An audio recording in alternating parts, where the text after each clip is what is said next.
जी। आप युवा अवस्था में, हालाँकि अभी भी युवा हैं, परंतु एक सपना हर कोई लेता है जब थोड़ा-सा बड़ा हो रहा होता है कि मैं ये बनूँगा।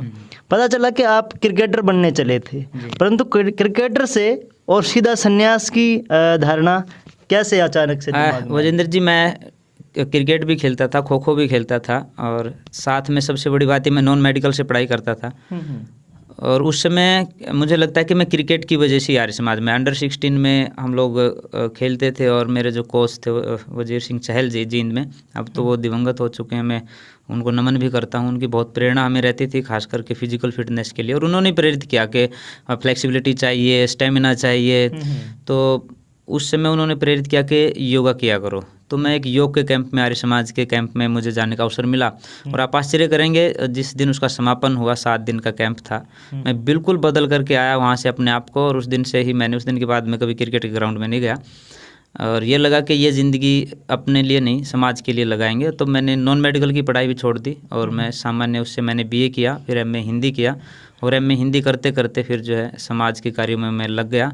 और फिर बाद में 2007 में फिर मैंने घर छोड़ दिया, बल्कि मैं 2006 से ही बाहर आ गया था, लेकिन 7 में मैंने घोषणा कर दी थी कि अब मैं ये ज़िंदगी समाज के लिए लगाऊंगा। कड़वे सवालों पे आऊँ उससे पहले जो है मैं जानना चाहता हूँ कि प्रतिक्रिया खासकर माँ की। वजेंद्र जी, जब मैंने घर छोड़ा उस समय माँ नहीं थी, उससे पहले माता जी का देहांत हो चुका था। पिताजी थे, और पिताजी से मैंने बातें की। पिताजी सहमत भी थे क्योंकि वो स्वामी इंद्रवेश अग्निवेश जी को जानते थे और उनके कार्यों से प्रभावित भी थे। उन्होंने कहा भी यदि आप इनके साथ रहना चाहते तो मुझे कोई दिक्कत नहीं है, परंतु परिवार के जो और जन थे, बहनें थी, वो इस बात में सहमत नहीं थे।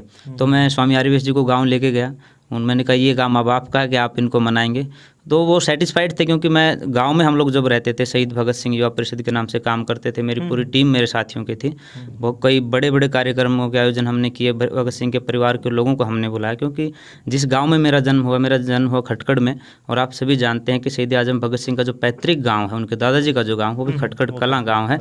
तो बहुत आदर्श मानते हैं पूरे गाँव के लोग शहीद आजम भगत सिंह जी को। तो उनसे प्रेरित होकर के संगठन बनाया। वो साथी भी मेरे साथ थे, सामाजिक कार्यों में हम लोग लगे रहते थे। तो परिवार को कहीं ना कहीं ये था कि गलत नहीं होगा, अच्छा ही होगा। थोड़ा संघर्ष हुआ, लेकिन क्योंकि मैं 15 साल पहले बिना बताए जो है घर से एक अटैची उठा करके उसमें सामान डाल करके ले गया, वो अटैची आज भी यहाँ पड़ी हुई है।